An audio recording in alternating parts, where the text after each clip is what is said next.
iPhone 13 on us for every customer. Current, new, everyone. To show the love.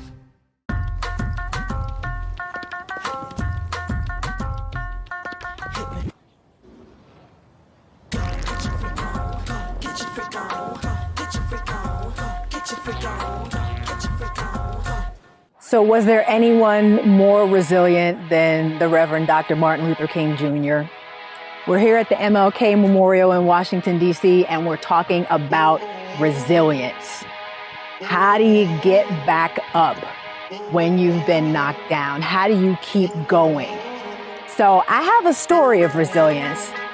If you checked out my TEDx, and I hope that you will, it's on YouTube right now, I talk a lot about the transition, the transition before the transition, the pivot before the pivot, if you will. When I left my engineering career, I actually wanted to be an entertainment journalist. I wanted to be on red carpets and at awards shows and different things like that. And at a certain point, I realized that that wasn't quite gonna work. And a mentor of mine asked me why I wasn't using what I already had, which was my engineering background, my technology knowledge, put it together with all of that great media training that I had been getting, and create a career and build a brand around that idea. The only problem was, it was going to require me to basically start over. All of the work I had been doing, reporting traffic, doing interviews, and all of that other stuff really didn't amount to a whole lot once I decided to start talking about technology in the media. So it was time to dig deep and find some resilience within myself and start on a new journey.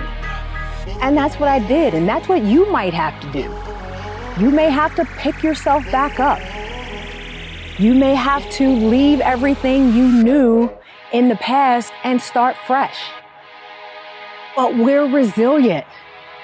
And on today's episode, we are talking to Joel Greene, a former professional basketball player who is now running his own company, on what it means to be resilient. You're going to love this episode, so stay tuned.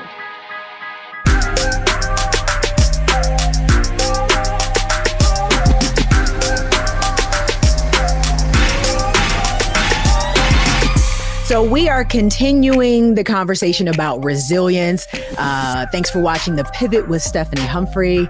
And that idea that, we fall down, but we get up. Shout out to Donnie McClurkin for giving us that word and that inspiration. And joining me today to talk about resilience is former professional basketball player Joel Greene. He is now the CEO of Pro Level Training, the national director of Nike sports camps, and a renowned motivational speaker. Joel, thank you for joining us today. Steph, thanks for having me on. I appreciate it. So I kind of broke down sort of how we can go through this process and chat. And I took your life and broke it down into sort of 3 segments, if you will, okay, and wanted to sort of get your story on the resilience you needed to make it through each of those 3 phases in your life. Because I know we've chatted briefly offline about some of the challenges you faced in your life and things like that. So we're going to take sort of like 3 major sort of key points in your journey and just tell us about what you needed and where you pulled that from to get you through that point in your life. So let's just start with the point from childhood to college. Okay. This would be fun. I'm looking forward to seeing the breakdown of my life, by the way. But just childhood to college, it was a whole lot of, adversity and, having to figure out what perseverance was. I didn't know what that was. I grew up in an abandoned house in North Philly on 33rd Street, right around the corner from Strawberry Mansion High School. and just experience things. This during the crack era, just walking up and down the street, seeing little vials on the street. I didn't know what these colorful things were at the time, and just having to experience things like that. But in hindsight, I'm like, wow, I really had to overcome some things, to where our parents would send us up the street with pots, and more so my older siblings. I was kind of young at the time, to get hot water from our neighbors. Wow. And there were moments, and they would come back and we'll put them on the kerosene heaters to keep the water hot and warm. In 90, when I was 6, 91, I was 10 feet away from a shooting. And there was nobody else there outside of the kid that got shot and the 2 shooters. So like me thinking I'm gonna get shot in the back at 6 years old, having to overcome traumatic experiences like that, even hearing about the recent school shootings and stuff, it makes me think about that situation when I was 6 in elementary school and that occurred. All those things right there, I developed a callous to difficulty. I'll be honest with you. Yeah. To where the next time an obstacle came, I'm like, okay, well, it wasn't as bad as that last thing. So I had something to compare it to already. A lot of people may not have something to compare it to until they're 20 years old. And I mean, you bring up resiliency. I see resiliency as just, how do you recover from resistance? That's so interesting, because I was literally just having a very similar conversation with myself in my head today. I kid you not. And just thinking about trauma response, right? Because that's what that is. It really is, a trauma response to the situations and the things that you found yourself in, and you can either sort of sink or swim, for lack of a better word. You either develop that callus, as you said, and you let that be your armor, so that nothing else really is able to penetrate. And when new challenges come along, that's nothing. I got shot at 2 years ago, so that's nothing. Right. Or you become that person that can't handle any of it, right. and just everything is just this huge anxiety inducing, and neither response is right or wrong. It's just the way some people respond versus others. Probably the healthy response would be to be in somebody's therapy, dealing with it all. Exactly. But that tends to be the trauma response. You either become sort of hyper independent and hyper self-sufficient and hyper, I don't need anybody to help me. I got this. This ain't that bad. This is nothing, blah, blah. Or you just become, a ball in the fetal position, that can't sort of cope with life at all. So I think we sort of share that trauma response because, I'm super type A and just like, this is nothing, like big deal, like whatever, the next one's coming. That's a very interesting thing that we share that trauma response. I have to say this too. I'm human. I've experienced the fetal position response. You know what I mean? We all do. I've been there. Like, as I didn't mention, but I lost my older brother tragically when I was 17. And that was one of those moments to where I didn't know how to move. I never forget though, one of my uncles came over during that time and said, look, I didn't meet him downstairs. He came over to see me and I'm laying face down on my bed. He put his hand on my back. He said, you got to get up. He said, you're still here. Look, I know Kev's not here. You're still here. You have to get up. And that was a pivoting point for me. I'm like, he's right. I was ignoring people for about a week and a half. I didn't go to school for over a week. I didn't want to talk to anybody. Just cried every day. And it wasn't until he told me, you got to get up. I'm like, you're right. I can't act dead. I can't act like I'm not alive. I have to live. Right. So that changed a whole lot for me. Just say, all right, you gotta find a way, like as you mentioned, to be resilient. So let's move on to the next portion of your journey in becoming a professional basketball player. What sort of specific challenges did you find there where you had to draw on that well of resilience? Man, from day one. I mean, it's the surface of being a pro athlete is beautiful. You know what I mean? It's lovely. It's admirable. What everyone aspires to, right? What everyone wants, and it's so you think. Just being honest. You think you want the life until you realize what's happening behind the scenes. You see what it's like when the lights are on in the arena, and that is the fun time for us as athletes. But the unfun, or whatever way you want to refer to it, is what happens behind the scenes a lot of times, whether it be, just the relationships with the front offices, just your check, things like that. Especially, Yes. That right. That right. That, especially playing abroad, whether it be Europe or South America, just different areas aren't as stable on the professional sports side as it is here in America. So some countries, you're hoping to get your next check. So this is my rookie season, by the way. So this is the start of me being a pro. Already starting off on the wrong foot. Already, right. So, how discouraging could that be, as far as me looking forward to continuing to do this? Mm-hmm. And I remember getting on the phone with my dad, getting on the phone with one of my brothers who's over in Germany at the time. And I'm like, he's a hardcore Army guy and stuff like that. Do two tours in Iraq, so he's about toughing things out. Mm-hmm. So I'm talking to them. I'm like, look, this was like via Skype at the time. This when Skype was huge. But I'm talking to them and saying, hey, look, I don't think I want to be over here. I know I can get paid somewhere else. Right. And it was already mid-season.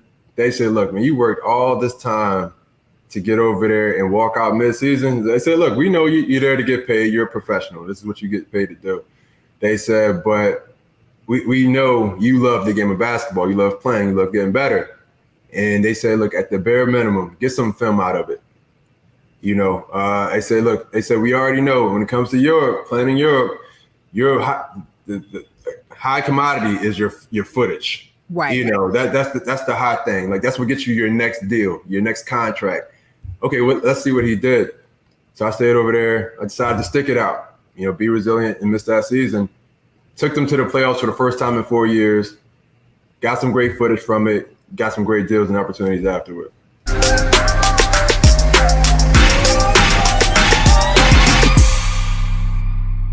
Love our new Alexa. It's a Buick. Yeah, Alexa. Buick. Alexa. It's a Buick. It's an Alexa. It's a Buick. It's an Alexa. Coach, that's a Buick. That's an Alexa. The Buick Enclave with available Alexa built-in. Verizon just gave us all a brand new iPhone 13. We've been customers for years. I thought new phones were for new customers. We got iPhone 13s too, switched to Verizon 2 minutes ago. Ours were busted, and we still got a shiny new one. Check it out. So wait, everybody gets the same great deal. I think that's the point. iPhone 13 on us for every customer. Current, new, everyone. On any unlimited plan, starting at just $35. All on the network more people rely on. Don't you think it's time to get wealthy? I'm Deborah Owens, America's Wealth Coach, and my new show on the Black Star Network focuses on the things your financial advisor or bank isn't telling you. So watch Get Wealthy on the Black Star Network.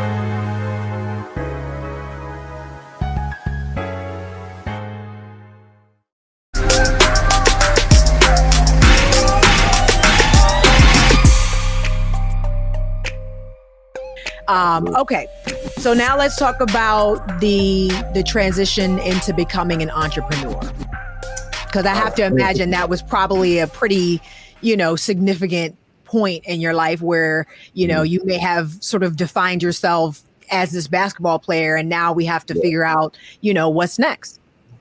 Yeah, that figuring out was the most depressing part of it all. Just being honest with you. I went through depression. I went through experiencing anxiety for the first time. I legit didn't know what anxiety felt like. I knew what it was.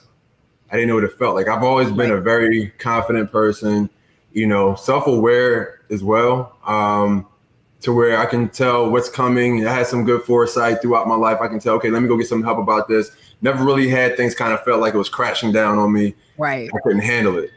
But man, not knowing who I was or what I was difficult. Again, playing basketball, doing something as a specialty for over 20 years of your life and then stepping away from it, that was like, whoa, all right. I know I'm more than an athlete, but what does that entail? And I'm talking about this applying for jobs. What is this? Right. A resume? I don't need no resume. Like, who got a resume? Right. Like, you want to see my footage, job? That transition, I'll be honest, the depressive state fueled the success of what I'm doing right now. I'll be honest with you. And that's that's something I speak on with people all the time, as far as extracting and filtering what you're going through that may feel terrible. Right. But what can you take from that to actually help you be propelled somewhere else? So you mentioned the perfect segue, filtering. We are going to talk about your book, Filtering, the way to extract strength from the struggle.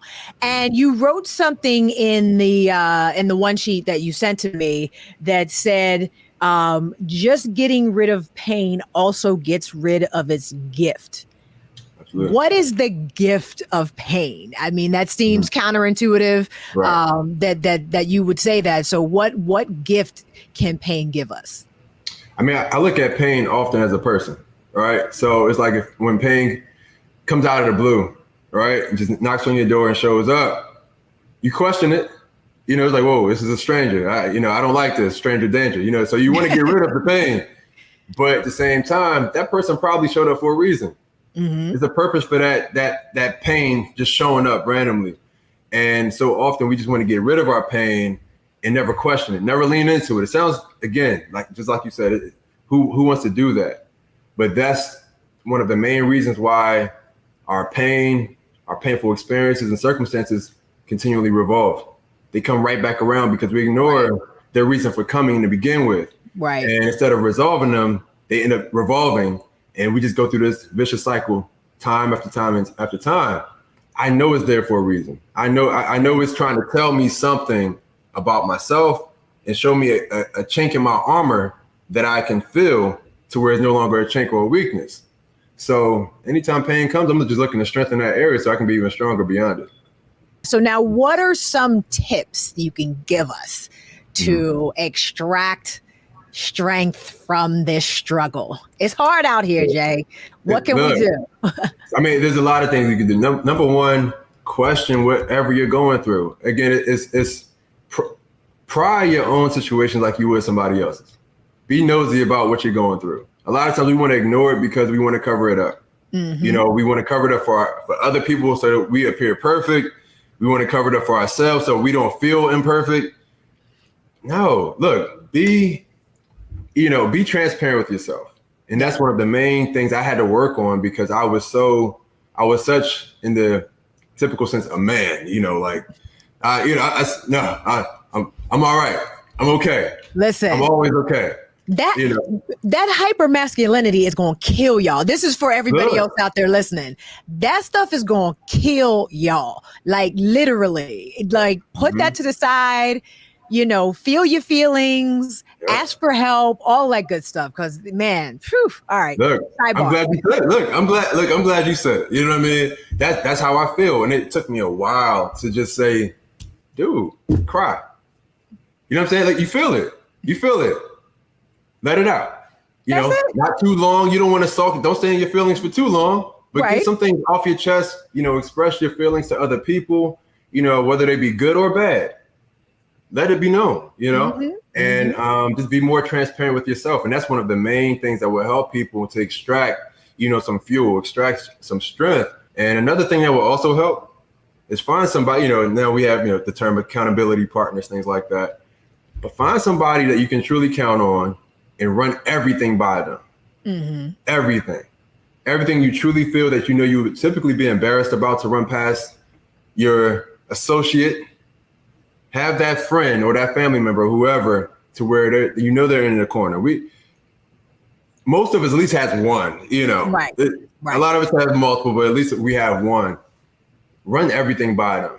And for me, it's my brother. We talk often. I'm like, I run everything by him. No filter, no nothing. Like, hey, look, here's what's going on. He does the same for me. We build each other up despite that. That way you feel less insecure about what you're going through, because what I felt is anytime I express my insecurity, I start to feel secure. That's it. At the moment I let it out, the insecurity dissipates. Like I begin to feel secure. I'm like, okay, I'm not the only one that's going through this. Okay, cool. And that's Isn't that funny how that works? So, Jay, we really appreciate you being here. When can people pick up the book, Filtering, The Way to Extraction? We need to extract some strength from this struggle. So when can we get this book and where will it be available?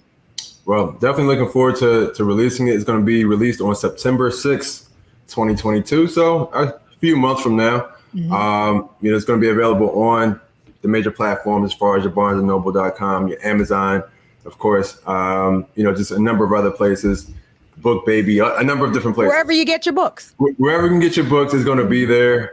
So I'm hoping you guys definitely pick it up. It's going to be a lot of golden nuggets in the book, really inspiring. You get some more detail into my life, the entrepreneurial journey. I have an entire blueprint in there for entrepreneurs. It's going to be an amazing piece of content. So really hope you guys check it out. Fantastic. And then how can people get in touch with you? Well, you can get in touch with me by way of social media. I'm on Facebook. I'm on Instagram. Well, I'm on Instagram quite a bit. So you can follow me on there at JGreenePLT. And, we'll connect on there. I'm one that loves to DM. So if you have some questions or, need some pieces of advice, looking to get a connection, I'm a big time connector. Trust me when I tell you that, to where if I can help you get partnered or connected with somebody else, I have no problem being that middleman for you. I got you. Fantastic. Well, thank you again for being on The Pivot with Stephanie Humphrey. We appreciate you. Thank you. Thank you for having me. I appreciate it. Setbacks are a part of life, y'all. Stuff happens. But the key is not to let it keep you down. We all have to be resilient. You don't have much of a choice. You got to keep going. And you have to embrace that pain sometimes. You have to embrace that disappointment sometimes. The pain can be a gift when you learn from it.